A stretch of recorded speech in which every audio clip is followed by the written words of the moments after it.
Gimana kabarnya hari ini? Siap untuk belajar?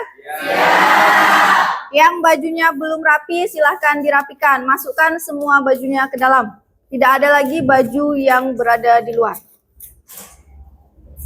Sampah di sekitar dibersihkan.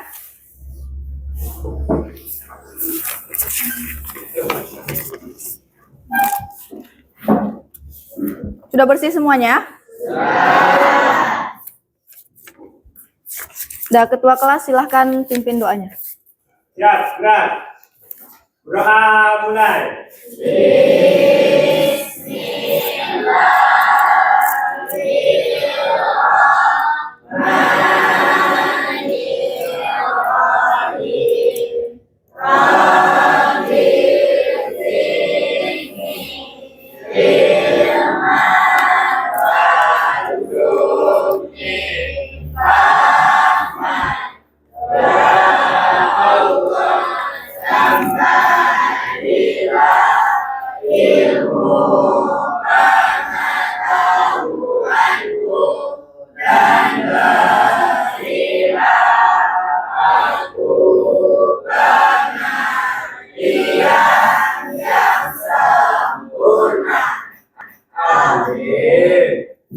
Ucapkan salam.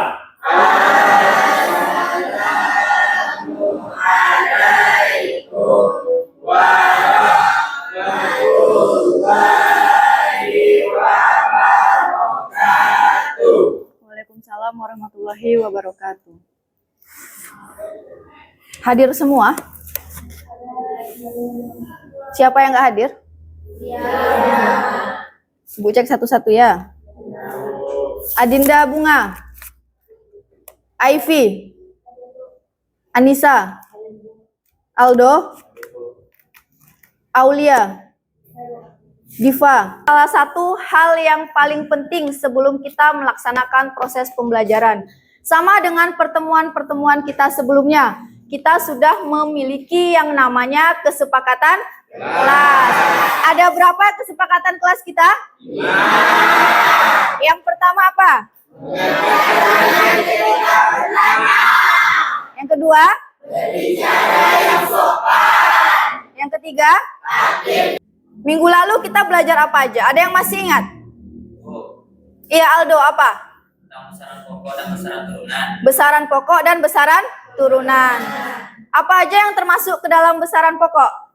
Masa, panjang, dan waktu. Masa, panjang, waktu. Kalau besaran turunan? Kecepatan dan percepatan. Kecepatan dan percepatan. Ada lagi selain itu? Ayah Fitri, silahkan. Materi pengukuran. Apa itu pengukuran?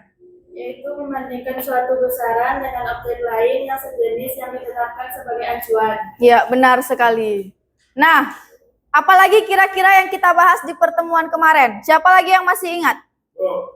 Ya, Jun, apa jenis-jenis apa? Alat ukur panjang terdiri dari meteran, penggaris, jangka sorong, dan mikrometer skru.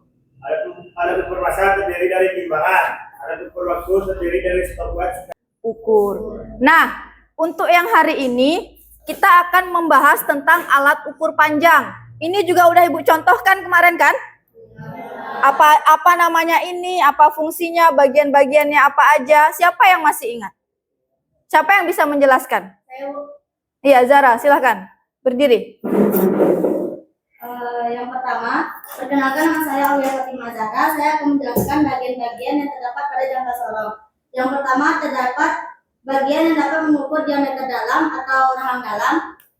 Jangka sorong bisa digunakan untuk mengukur kedalaman dan diameter suatu benda. Nah, kira-kira apa sih kegunaan kita mempelajari pengukuran itu tadi? Pengukuran sering kita temui dalam kehidupan sehari-hari. Artinya ukuran dan ada takarannya. Benar atau enggak? Semua yang ada di muka bumi ada ukuran, ada takarannya berapa, termasuk juga kita pribadi. Semua usaha kita, apa yang kita usahakan, hasilnya sesuai enggak? Untuk tujuan pembelajaran kita hari ini ada dua. Yang pertama, pendidik mampu menjelaskan cara penggunaan alat ukur panjang. Alat ukur panjang yang dimaksud di sini kita pakai dua.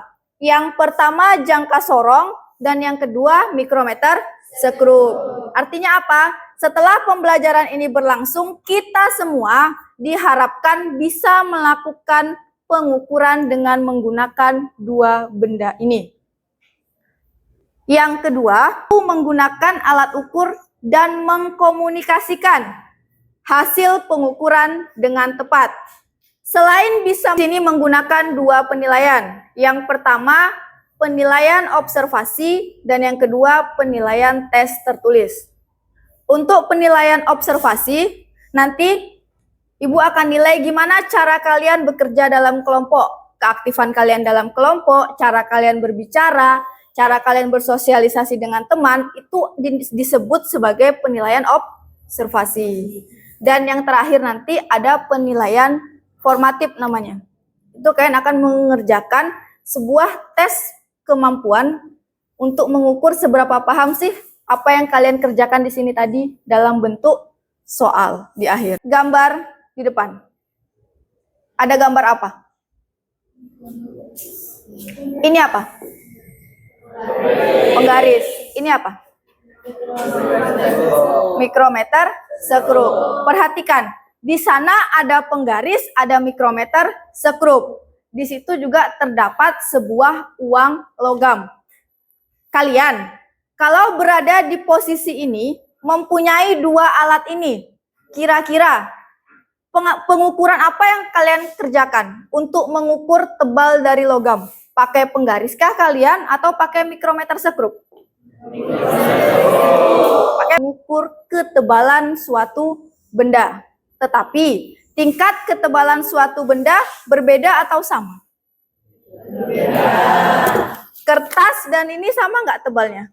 Beda. Nah, itulah kenapa kita mempunyai alat ukur yang berbeda. Masing-masing alat ukur memiliki tingkat presisi dan akurasi yang berbeda. Artinya apa? Semakin kecil ketelitian, semakin akurat pengukuran suatu benda. Yang terkecil dari angka-angka yang akan ditunjukkan oleh mikrometer sekrup. Nah, untuk rumusan masalah ini nanti silahkan tulis di kertas satu lembar. Kira-kira kenapa kalian memilih mikrometer sekrup, kenapa kalian tidak memilih penggaris?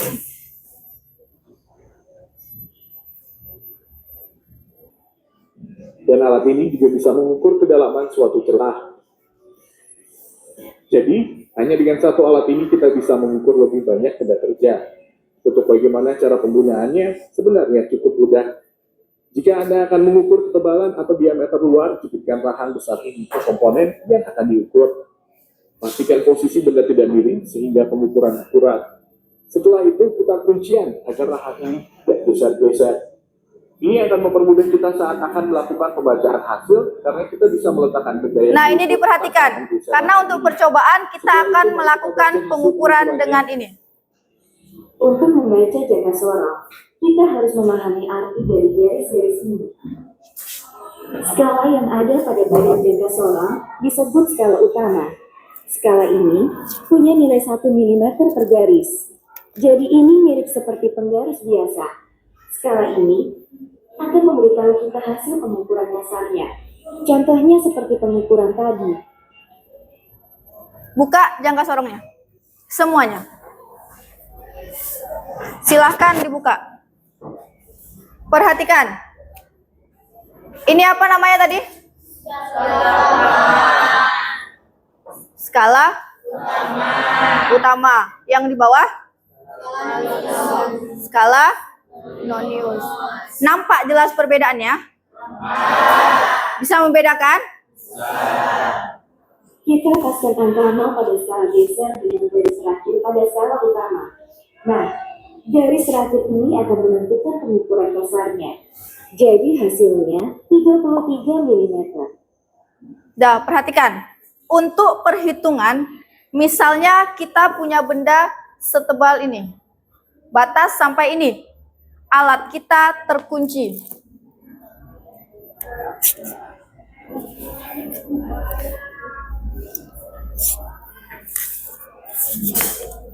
Misalnya seperti ini.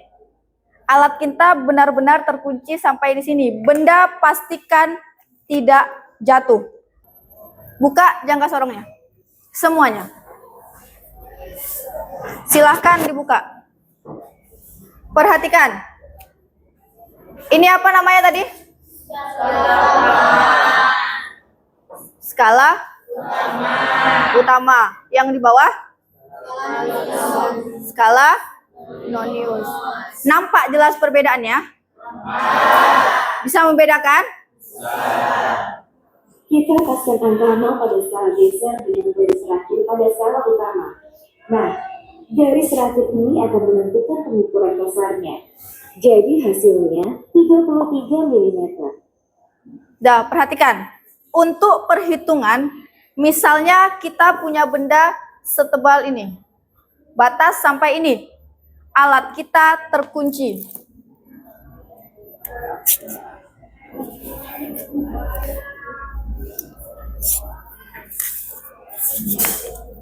Misalnya seperti ini.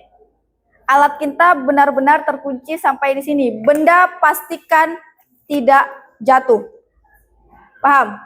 Nah, kita anggap hasil perhitungan ini sesuai dengan gambar yang di depan. Perhatikan cara membacanya. Ini ada angka berapa? 30. Ini ada angka berapa? 0. Ini terletak di angka 30. Sebelum angka 0 ada berapa garis? 3. Berarti 30 ditambah 3 berapa? 33. Itu disebut sebagai angka apa? Skala apa? Skala 33. Bisa dipahami? Nah, setelah itu kita perhatikan garis yang berdempet. Berdempet artinya ada posisi yang sama atas dan bawah. Kalau kita menemukan lebih dari satu garis yang berdempet, yang kita ambil yang paling dekat dengan angka 0. Tayangkan di gambar, kita punya tingkat ketelitian 0,2 mm. Ada lagi dia di 0,01 dan 0,005. Semua ini tergantung alat yang diberikan. Di mana alat kita bekerja. Tidak harus 0,2. Misal, ini angka 1, ini angka 2. Di sini ada garis 1. Pemisah antara 1 dan 2 berapa? Di sini berapa? Angka berapa di tengah? 1,5. Berarti pemisahnya berapa? 0,5. Kita kali dengan milimeter dapatlah yang 0,05. Bisa dipahami? Jangan takut salah. Karena alat yang kita pegang sesuai dengan apa yang kita kerjakan. Bisa dipahami?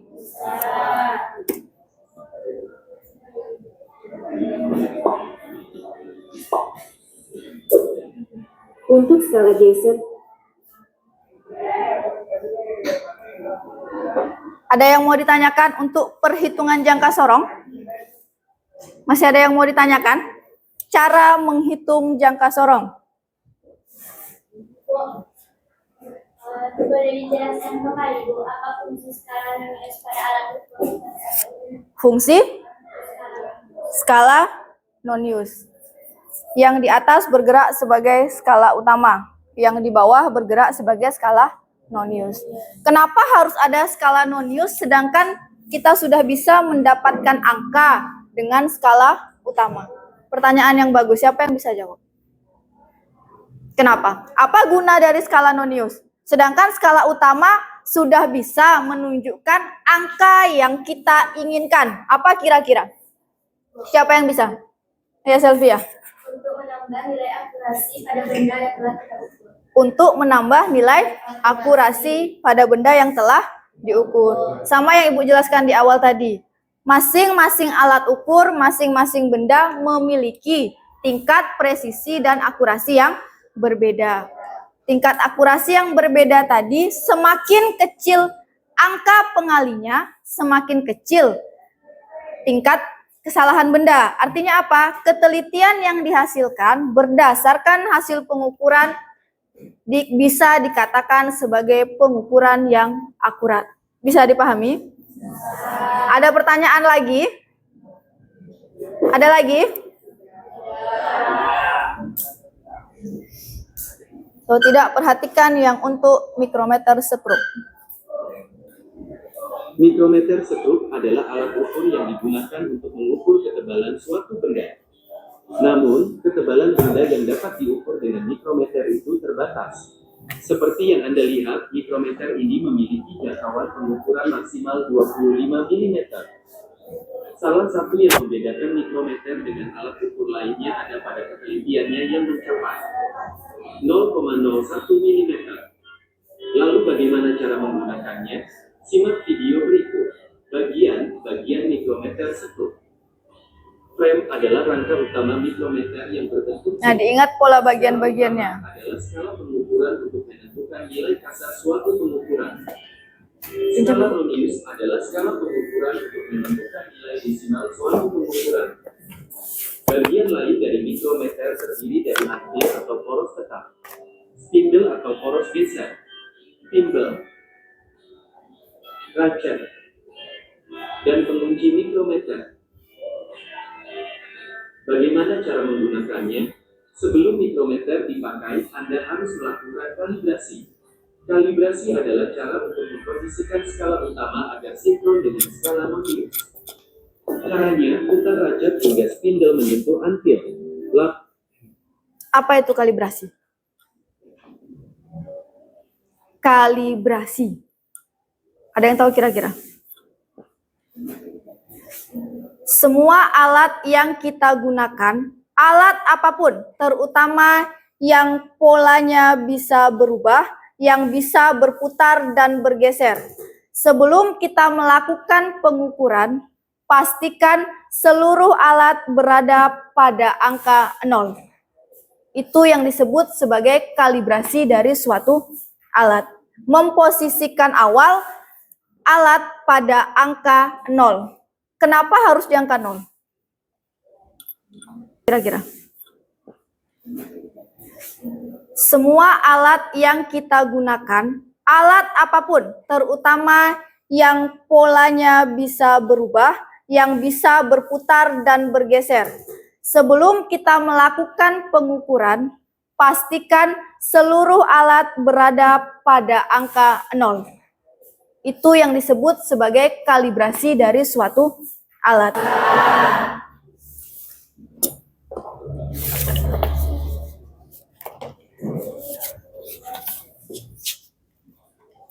Nah, kalau tidak ada yang mau ditanyakan, kemarin Ibu udah bagi kelompoknya kan? Udah duduk per kelompok? Nah, hari ini kita akan mencoba melakukan pengukuran dengan jangka sorong dan mikrometer sekrup.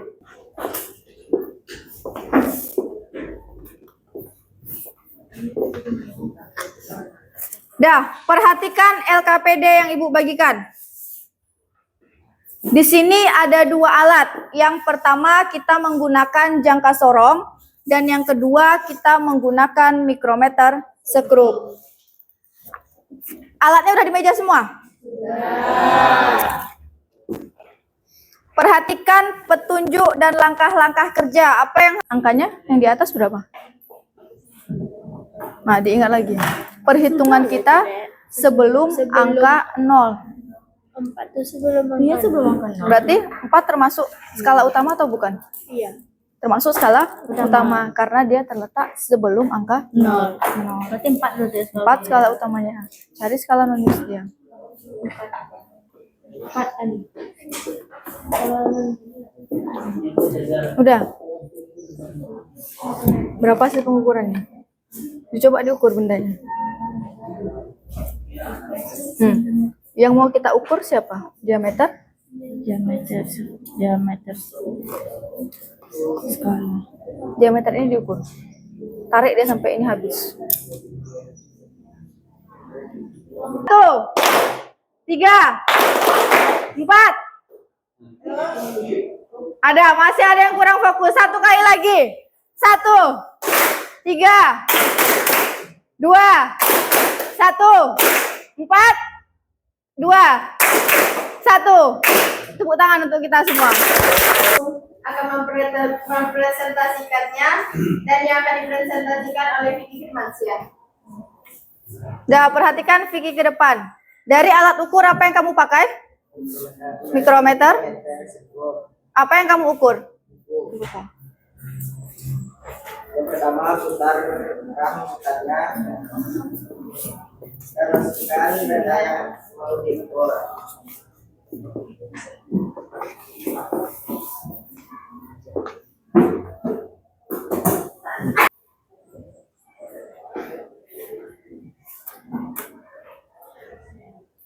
Ada yang mau bertanya? Ya, silakan Andika. Nama saya Muhammad Andika dari kelompok 5 ingin bertanya. Kenapa pada mikrometer sekrup skala Berlioz harus dikali dengan 0,001 mm? Baiklah, kami akan menjawab pertanyaan Andika yang akan dijawab oleh Kelompok selanjutnya menampilkan alat yang berbeda. Siapa yang mau? Kelompok berapa? Kelompok 3, silakan.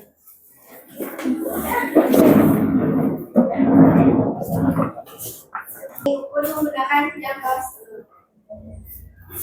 Skala utama yang kami dapatkan adalah 0,1 mm, jangka sorong 0,01 cm. Beri aplaus untuk kelompok 2.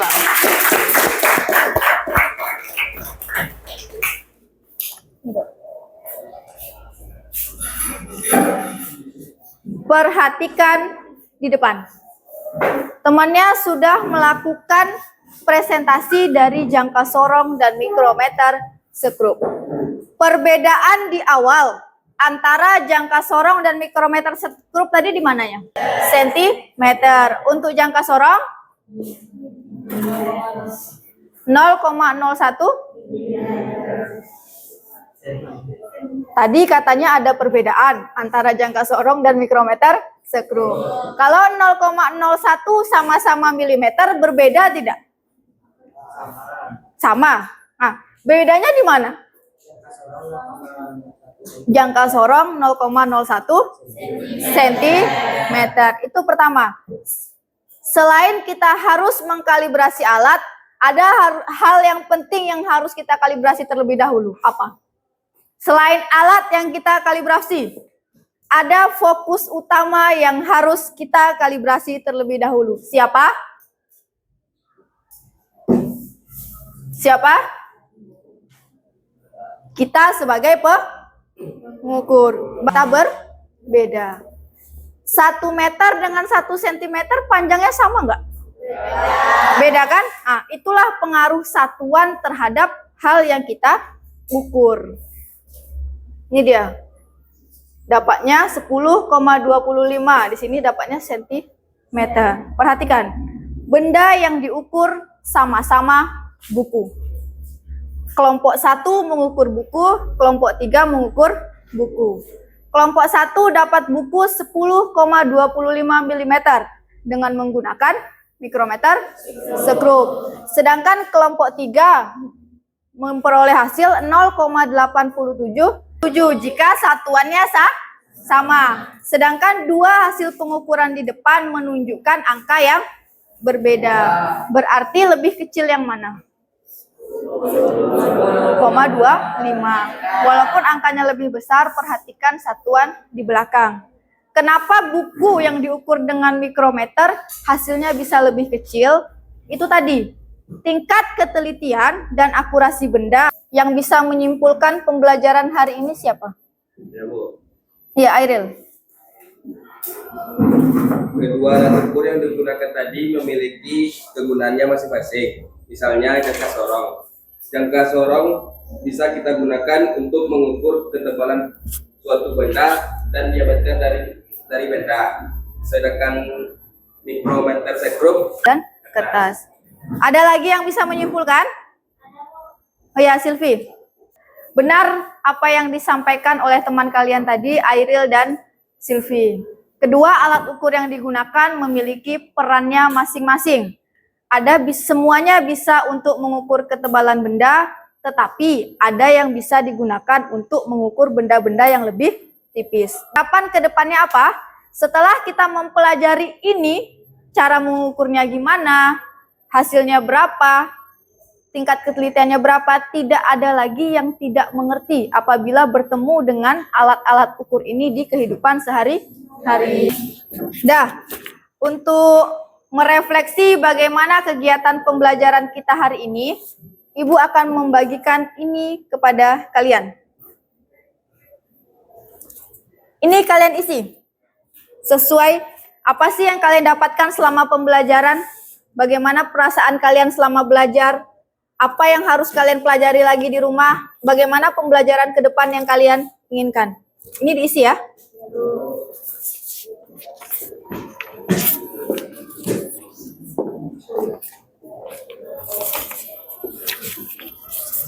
Diisi. Bilang. Aduh.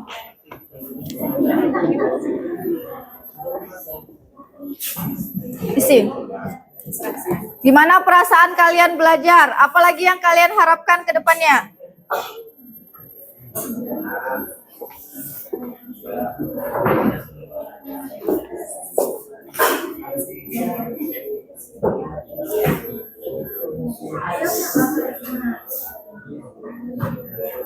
Sesuai dengan keadaan kalian hari ini. Apapun perasaan kalian, tuangkan ke sana. Dipelajari dalam ke tempat masing-masing.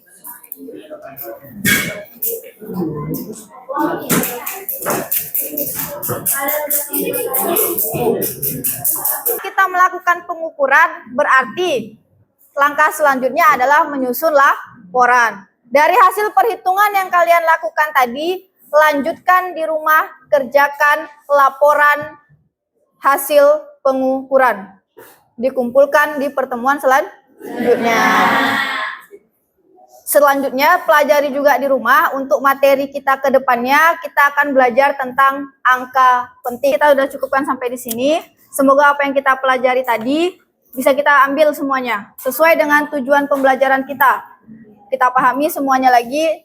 Kita keluar dari kelas, semoga tidak tinggal di kelas apa yang kita pelajari. Artinya apa? Semua yang kita pelajari bisa bermanfaat untuk warahmatullahi wabarakatuh.